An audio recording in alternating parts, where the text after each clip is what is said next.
जी नमस्कार गाइस। आज मैं निशांत कपूर आपका स्वागत करता हूं आपके अपने channel UGC NET by PW में। और यहां पर मैं लेकर आया हूं एक बहुत ही शानदार, एक बहुत ही जानदार सा सेशन। और सेशन का नाम आप देख सकते हैं, that how to prepare for UGC NET exam in 1 month. जैसा कि आप लोग जानते हैं, आखिरी का एक महीना बचा है। अब इस आखिरी के एक महीने में क्या आपकी स्ट्रैटेजी होनी चाहिए, किस तरीके से आपकी अप्रोच होनी चाहिए एग्जाम के लिए, तो इसके बारे में आज हम बात करने वाले हैं। तो आप इस वीडियो पर एंड तक जुड़े रहिएगा ताकि आप एक भी चीज मिस ना कर दें, क्योंकि ये बहुत ही कमाल की वीडियो होने वाली है। सबसे पहले अगर मैं बात करता हूं यूजीसी नेट के एग्जाम के बारे में, तो यहां पर अगर मैं कहूं तो पेपर 1 और पेपर 2 होता है।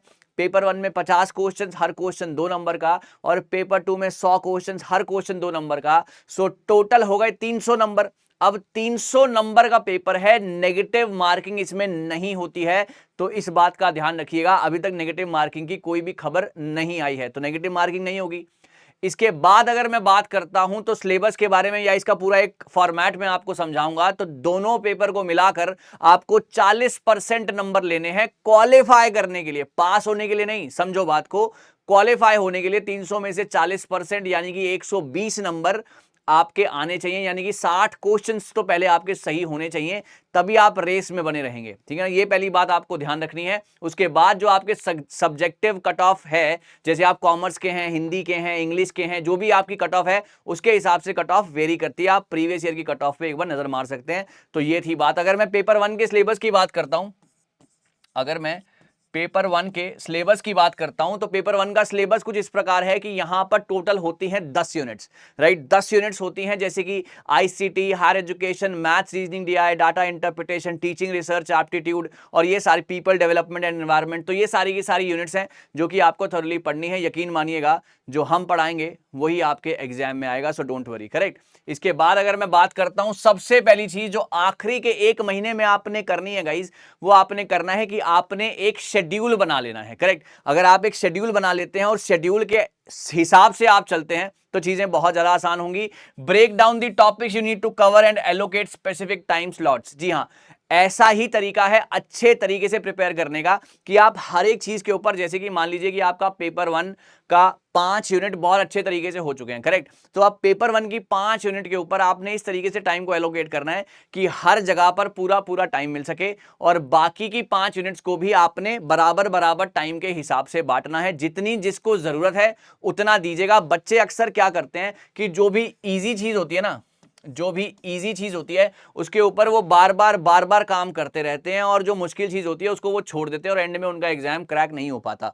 तो आपने जितना ध्यान इजी चीज पे देना है, उससे ज्यादा ध्यान डिफिकल्ट चीज पे देना है, ताकि आपका एक बैलेंस, एक पैरिटी बनी रहे, और आप एंड रिजल्ट आपका क्या है, दिसंबर 2023 के असिस्टेंट प्रोफेसर आप जरूर बने। तो बस यही करना है। तो शेड्यूल इस तरीके से बनाइएगा कि चीजें बहुत ही आराम से एकदम फेवरेबल सिचुएशन में रहें, और आपको जरा भी कठिनाई ना हो मुश्किल और इजी चीजों को बाइफरकेट करने में। ठीक है, चलिए आगे बढ़ते हैं। Study materials.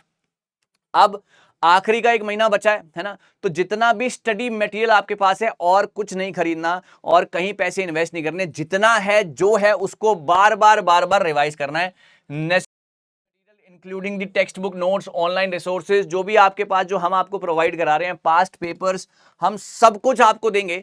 आपको सिर्फ और सिर्फ इसको बार बार रिवाइज करना है। गैदरिंग हो चुकी है, बस अब इसको बैठकर देखना है कि किस तरीके से आप इसको आगे लेकर जा सकते हैं, करेक्ट। तो ये बात आपको बहुत ज्यादा ध्यान में रखनी है। और जो भी रेलेवेंट मटेरियल आपके पास है ना, जो भी रेलेवेंट मटेरियल आपके पास है, इसको आप ध्यान में रखकर चीजों के साथ आगे बढ़ सकते हैं। अब ऐसा नहीं, आखिरी मोमेंट पे ये नहीं करना है कि हम ये भी खरीद लेता हूं, मैं यहां से भी पढ़ लेता हूं, मैं वहां से भी पढ़ लेता हूं। ये तरीका आपको कहीं भी नहीं लेके जाएगा, सही है ना।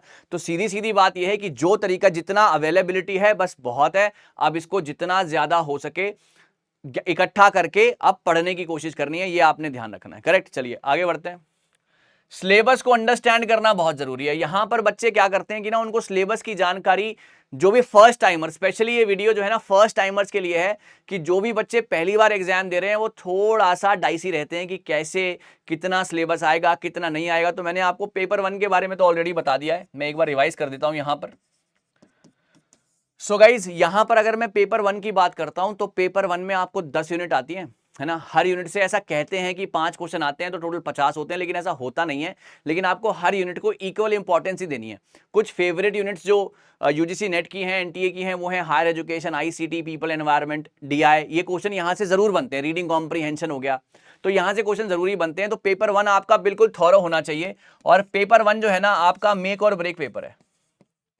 पेपर 1 जो है आपका मेक और ब्रेक पेपर है। ये आपको बहुत ही ज्यादा अच्छे तरीके से एग्जाम पास करा सकता है, या अदरवाइज अगर आपने इसको नहीं पढ़ा तो ये आपको आपका अटेम्प्ट भी कॉस्ट करवा सकता है। तो आपको पेपर 1 में बहुत ज्यादा थरली हर एक चीज पढ़नी है, तो ये बहुत ज्यादा काम आएगी। और अगर मैं बात करता हूं पेपर 2 की, पेपर 2 जो भी आपका मास्टर्स में सब्जेक्ट होगा ना, मास्टर्स में मान लीजिए कि आपका हिंदी सब्जेक्ट है, मान लीजिए आपका इंग्लिश है, कॉमर्स है, मैनेजमेंट है, जो भी आपका सब्जेक्ट है उस हिसाब से आपने तैयारी करनी है, वो भी यहां पे कराई जाती है। Make sure you have clear understanding of the exam syllabus. ये आपको हेल्प करेगा कि कौन से टॉपिक्स के ऊपर ज्यादा ध्यान देना है। करेक्ट, ये बहुत ज्यादा इंपॉर्टेंट चीज बन जाती है कि कौन से टॉपिक्स के ऊपर ज्यादा ध्यान देना है। बच्चे अक्सर मैंने एक कॉमन मिस्टेक सब में देखी है, स्पेशली फर्स्ट टाइमर्स में, कि उनको पता ही नहीं होता कि रेस स्टार्ट कहां से है और रेस खत्म कहां पे करनी है। और यहां पर ही वो लोग लैग कर जाते हैं, क्योंकि उनको स्टार्टिंग और एंडिंग पॉइंट ही नहीं पता,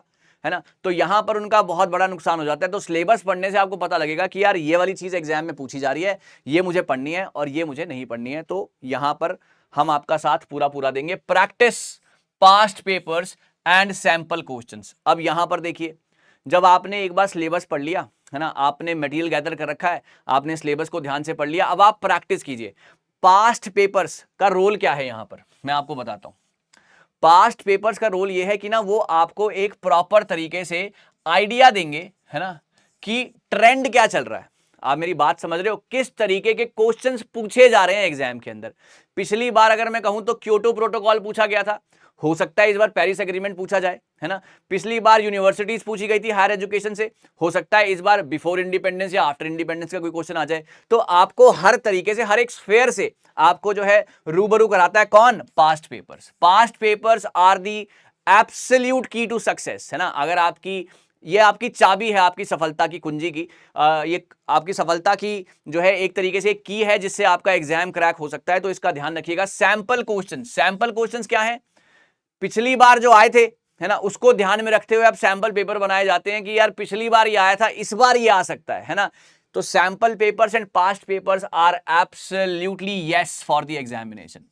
इसको इग्नोर करके अगर आप ये सोचें कि आप एग्जाम को क्रैक करके ले जाएंगे, तो ऐसा बिल्कुल भी नहीं होगा, है ना। सच है, कड़वा है, लेकिन इसको मान लेना कि बिना प्रैक्टिस पेपर्स, बिना पास्ट पेपर्स और सैंपल पेपर्स के आपका एग्जाम क्रैक होना नामुमकिन है। तो इसको बिल्कुल भी हल्के में नहीं लेना है। जितना ज्यादा आप ये सोचो कि एक प्रैक्टिस पेपर, ऐसे सोचो, सिंपल सी बात है, आप ये सोचो कि अगर आपने एक प्रैक्टिस पेपर किया तो ऐसा सोच लेना कि आप एक स्टेप ज्यादा क्लोज आ गए अपने एग्जाम को क्रैक करने के। सिंपल सी बात है ना।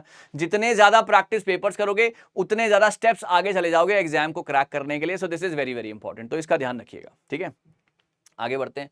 Focus on the weak areas. मैं हमेशा एक बात जो है यहां पर दोबारा से एक बार कहना चाहूंगा कि मान लीजिए कि आप राइट हैंडेड है ना, आप राइट हैंड से खेलते हैं, आपका लेफ्ट हैंड जो है वीक है, करेक्ट। सो आपका जो वीक एरिया, अगर आप इसके ऊपर काम करते रहेंगे, इससे काम लेते रहेंगे, एक मोमेंट ऐसा जरूर आएगा गाइस जब आपका लेफ्ट हैंड आपका स्ट्रॉन्ग हैंड बन जाएगा। तो वही चीज है वीक एरियाज में भी, है ना, वही चीज है वीक एरियाज में भी। वीक कुछ नहीं होता, वीक सिर्फ ये होता है कि जिसके ऊपर हमारा ध्यान कम है या जिसके ऊपर हमारी मेहनत कम है ना, जिसके ऊपर हमारा फोकस नहीं है, जिसके ऊपर हमारा फोकस नहीं है और हमारा हार्डवर्क नहीं है, करेक्ट। अगर ये दोनों चीजें नहीं है तो वो एरिया हमारा वीक एरिया। और वीक क्या होता है आप मुझे बताओ, क्या होती है वीक की डेफिनेशन? यही तो होती है कि जिसके ऊपर हम नहीं पढ़ रहे हैं, जिसको हम ध्यान नहीं दे रहे हैं, वो हमारा वीक होता जा रहा है। जैसे कुछ बच्चों के लिए मैथ्स बड़ा वीक है, वीक सब्जेक्ट है। कुछ बच्चों के लिए मैं कहूंगा कि डाटा इंटरप्रिटेशन बड़ा वीक है। कुछ बच्चों के लिए थ्योरी को याद रखना एक वीक पॉइंट है। सो वीकनेस बस वही है जहां पे ध्यान नहीं दिया। जब ध्यान दे दिया, जब उसको जहन में बिठा लिया कि बस यही है ना, इसी से हमारा एग्जाम क्रैक होगा, तो कोई सवाल ही नहीं पैदा होता कि आप ना कर पाए, है ना। So focus on the weak areas. Weaker subjects को पहले आइडेंटिफाई करो, टॉपिक्स को पहले आइडेंटिफाई करो कि कहां पे मैं वीक कर रहा हूं कि कर रही हूं, है ना। क्या मुझे प्रैक्टिकल सब्जेक्ट्स में दिक्कत आ रही है जैसे कि मैथ्स रीजनिंग दिया है, या मुझे थ्योरी सब्जेक्ट्स में दिक्कत आ रही है जैसे कि higher education, ICT, higher people environment और reading comprehension, research, communication, teaching, कहां पे दिक्कत आ रही है मुझे, तो पहले आइडेंटिफाई करो और फिर उसके ऊपर लग जाओ, ज्यादा से ज्यादा टाइम डिवोट करो उसके ऊपर। अब एक बात बताओ, आप बहुत अच्छे हो थ्योरी पढ़ने में, है ना, आप बहुत अच्छे हो थ्योरी पढ़ने में, आप याद भी कर लेते हो, आप उसको समझ भी लेते हो, आपके कंसेप्चुअल जो अंडरस्टैंडिंग है वो भी बड़ी मतलब लाजवाब है, तो उसके ऊपर काम करके आप क्या ही कर रहे हो, है ना, क्या ही अचीव कर रहे हो, कुछ नहीं अचीव कर रहे हो आप। तो इट्स बेटर कि ज्यादा से ज्यादा वीक एरियाज के ऊपर, जैसे कि आपका प्रैक्टिकल वीक है ना, आप नहीं कर पा रहे मैथ्स के क्वेश्चन बढ़िया, आप नहीं कर पा रहे रीजनिंग के क्वेश्चन बढ़िया, तो इसके ऊपर मेहनत की जरूरत है। जो चीज आती है उसके ऊपर क्या ही करोगे आप मेहनत करके, है ना, उसको ध्यान में रखो, एक एक दो दो घंटे उसको भी दो, लेकिन मेन वीक एरियाज के ऊपर ज्यादा फोकस करो तो ज्यादा हेल्प होगी। आगे बढ़ते हैं। एक्टिव लर्निंग टेक्निक्स, भाई ये क्या होती है? सिर्फ और सिर्फ पढ़ना नहीं है ना, सिर्फ और सिर्फ पढ़ना नहीं है, आपने उसको अच्छे तरीके से समझना है ना। Instead of just reading, engage in the active learning methods. जैसे कि मान लीजिए आपने ना एक पैराग्राफ पढ़ लिया, राइट, आपने मान लीजिए कि एक पैराग्राफ पढ़ लिया, ठीक है जी, पैराग्राफ पढ़ लिया सर हमने। अब आपने पैराग्राफ तो पढ़ लिया, अब आपने उस पैराग्राफ में क्या पढ़ा उसका समराइजेशन बहुत इंपॉर्टेंट है ना, समझ रहे हो ना आप। एक एग्जाम्पल से समझाता हूं, मान लीजिए कि आप एक मूवी देख के आए, आपके फ्रेंड ने आपसे पूछा उस मूवी में क्या था, तो आप उसको 3 घंटे की मूवी नहीं सुनाओगे, समझना बात, आप उसको 10 मिनट में उसका ब्रीफ दोगे, वही करना होता है ना। आपने मान लीजिए कि यूनिवर्सिटीज पढ़ ली या आपने एंशिएंट एजुकेशन पढ़ लिया, करेक्ट, तो अब आपने पूरा एंशिएंट एजुकेशन दोबारा नहीं पढ़ना, आपने उसका समराइज तरीके से एक बार उसको रिवाइज कर लेना अपने मन में, या उसके शॉर्ट नोट्स बना लेने हैं। इससे बहुत ज्यादा हेल्प होगी, यकीन मानिएगा। एक्टिव लर्निंग टेक्निक्स हैं ये, राइट। तो ये वाली चीजें बहुत ज्यादा इंपॉर्टेंट हैं। फ्लैश कार्ड्स बना लीजिए छोटे छोटे, आपने देखे होंगे कि हमेशा अपने स्टडी टेबल पे लगे ऐसे ऐसे स्टिक किए जाते हैं ना, स्टिकर्स बना लीजिए छोटे छोटे, जो कि आपके बहुत ज्यादा काम आने वाले हैं। तो ये सारी की सारी चीजें आपके बहुत ज्यादा काम आएंगी अगर आप इन टेक्निक्स को फॉलो करते हैं। तो आगे बढ़ते हैं। सीक क्लैरिफिकेशन, जो भी चीजें आपको समझ में नहीं आ रही हैं, हम हैं उसकी हेल्प करने के लिए। आप अपने टीचर्स, ट्यूटर्स, क्लासमेट्स, है ना, आप उनसे पूछ सकते हैं, जैसे कि हम यहां पर हैं।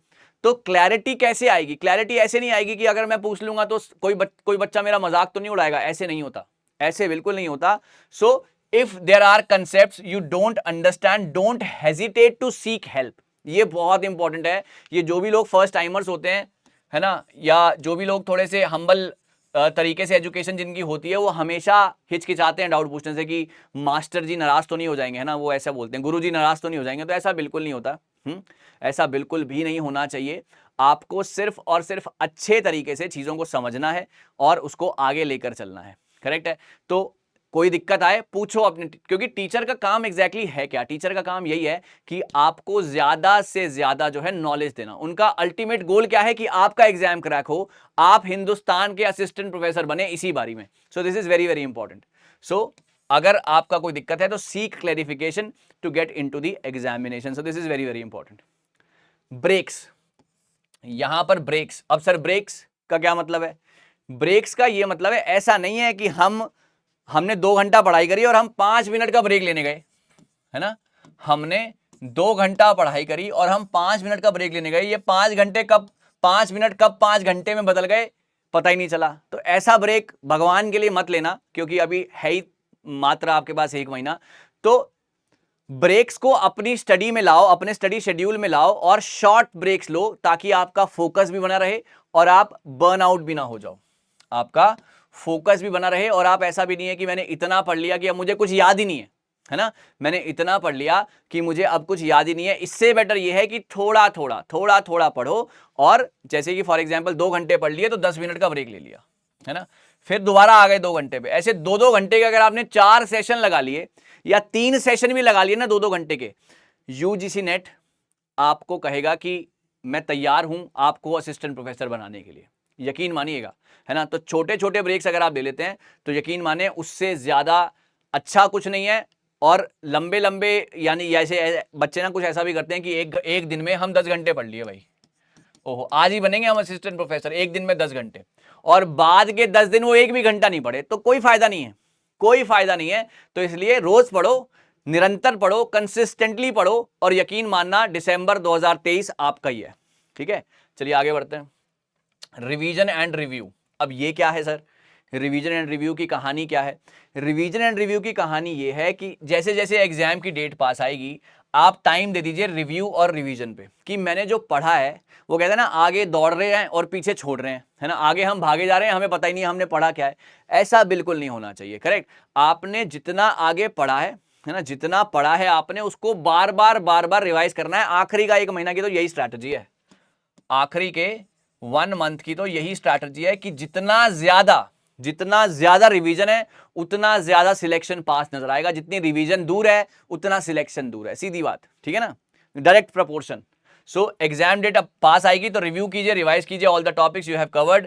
Consolidate your knowledge by summarising the key points, है ना, अपनी नॉलेज को कॉन्सोलिडेट कीजिए ताकि आप की पॉइंट्स के ऊपर और ज्यादा फोकस कर पाए, क्योंकि सारा कुछ नहीं पूछेंगे भाई वो आपसे, है ना, इस बात का ध्यान रखना कि सारा कुछ नहीं पूछ लेगा वो आपसे वो पूछेगा वही जो मैंडेटरी है, जो एग्जाम के लिए बहुत ज्यादा इंपॉर्टेंट है, तो वही आपको पढ़ाया जाएगा और उसी की आपने रिवीजन करनी है। एग्जाम रिलेटेड पढ़ना है आपने, रादर की बस पढ़ना है ना, रादर की बस पढ़ना है, एग्जाम रिलेटेड पढ़ना है। तो इस बात का ध्यान आपने रखना है। ठीक है, चलिए, healthy lifestyle.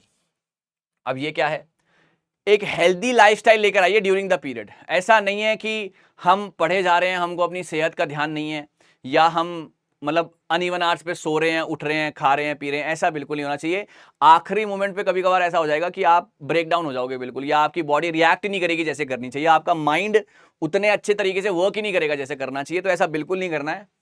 Maintain a healthy lifestyle during this period. Proper sleep जरूरी है, बैलेंस डाइट जरूरी है, रेगुलर एक्सरसाइज। एक्सरसाइज का मतलब ये नहीं है कि आपने जिम जाना है भाई, 15 मिनट की वॉक तो कर सकते हो ना अपने वहां पे जो भी आपका पार्क है पास में, या जो भी आपका अपार्टमेंट है, वहां पर जाकर आप रेगुलर एक्सरसाइज का मतलब है कि वॉक कर लीजिए, है ना, प्रॉपर स्लीप, बैलेंस डाइट लीजिए, हेल्दी लाइफस्टाइल को मेंटेन कीजिए। इससे बहुत ज्यादा हेल्प होती है, आपकी कंसंट्रेशन बहुत ही ज्यादा शानदार हो जाती है। करेक्ट, तो इन सभी बातों का आपने बहुत ही ज्यादा अच्छे तरीके से ध्यान रखना है।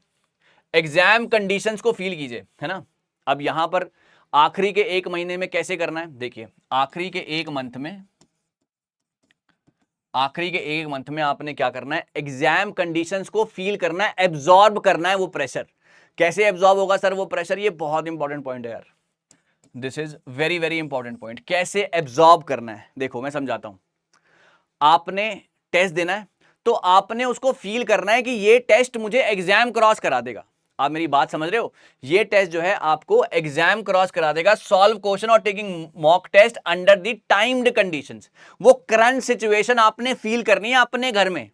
आप समझो, डोर को लॉक करके आपने टाइमर लगाना है और आपने देना है कि भाई ये जो मॉक टेस्ट है ना, ये आखिरी है, अगर मैंने इसको क्रॉस कर लिया तो समझ लेना मेरा एग्जाम क्रैक हो गया। तो ये मेंटालिटी जब आपके अंदर दिमाग में बैठ जाएगी, तो यकीन मानना जब वो रियल एग्जामिनेशन आएगा ना, तो आपके लिए तो यूं कर लूंगा मैं, इस तरीके का एटीट्यूड आ जाएगा आपके अंदर। तो ये एटीट्यूड बहुत ज्यादा इंपॉर्टेंट है ना। सो एग्जाम एनवायरनमेंट को लेना है, एब्जॉर्ब करना है वो प्रेशर, और फिर देखना कमाल हो जाएगा जब रियल सेट ऑफ एग्जामिनेशन आएगा। करेक्ट, पॉजिटिव रहना है। कई बच्चे ना ऐसा सोचते हैं, सर मैंने ना एग्जाम, ये मेरा दूसरा अटेम्प्ट है, या मेरा तीसरा अटेम्प्ट है, या मेरा पहला अटेम्प्ट है, सर नहीं हुआ तो, है ना, नहीं हुआ तो फिर मैं क्या करूंगा या करूंगी, कैसे करूंगी, ये हो जाएगा वो हो जाएगा। ओवर थिंकिंग का शिकार है कई लोग ना यहाँ पर, फर्स्ट टाइमर्स हो चाहे सेकंड टाइमर्स हो चाहे थर्ड टाइमर्स हो, over thinking. Correct, so over thinking से आप बच के रहिए और पॉजिटिव रहिए, और अपने आसपास के लोगों को भी पॉजिटिव ही रखिएगा, है ना। वो कहते हैं ना कि एक मछली पूरे तालाब को गंदा कर देती है, तो आपको उस मछली से दूर रहना है जो आपको नेगेटिविटी की तरफ लेके जाएगा। पॉजिटिव माइंडसेट है, अपनी प्रिपरेशन के ऊपर बिलीव रखिए, अपने आप के ऊपर बिलीव रखिए, और कॉन्फिडेंट रहिए, है ना। Confidence is very very important. आप ये सोचिए कि आपने जो किया है ना, वही आपके, जो हमने आपको कराया और जो आपने मेहनत की है, कि यही है आपके एग्जाम को क्रैक कराने का तरीका। तो जितनी ज्यादा पॉजिटिविटी से घिरोगे, जितना ज्यादा पॉजिटिव लोगों से घिरोगे, है ना, उतना ज्यादा एग्जाम क्रैक होगा। तो मेरी बस आपसे यही गुजारिश है कि इस टाइम पर कोई भी ऐसी कंपनी या कोई भी ऐसा एनवायरनमेंट क्रिएट मत होने देना जो कि आपको आखिरी 1 महीने में आपके करियर के ऊपर डेंट मार के चला जाए। आई होप आप समझ रहे हो मैं क्या बोल रहा हूं, है ना। सो पॉजिटिव लोगों के साथ रहिए, पॉजिटिव माइंडसेट रखिए, अपनी परफॉर्मेंस के ऊपर भरोसा रखिए, और यकीन मानिए इस बार जीत आप ही की होगी। है ना। Thank you so very much, all the very best. मुझे उम्मीद है कि मैं आपको बेस्ट टू बेस्ट कंटेंट यहां पर दे पाया हूं और ऐसी ही चीजें मैं आगे भी लाता रहूंगा आपके लिए, कुछ ना कुछ नया, कुछ ना कुछ बेहतरीन बनाता रहूंगा। Thank you so very much guys, all the very best for your examination. और यकीन मानिएगा दिसंबर 2023 में हिंदुस्तान के असिस्टेंट प्रोफेसर आप जरूर बनेंगे। Thank you so much guys, all the best.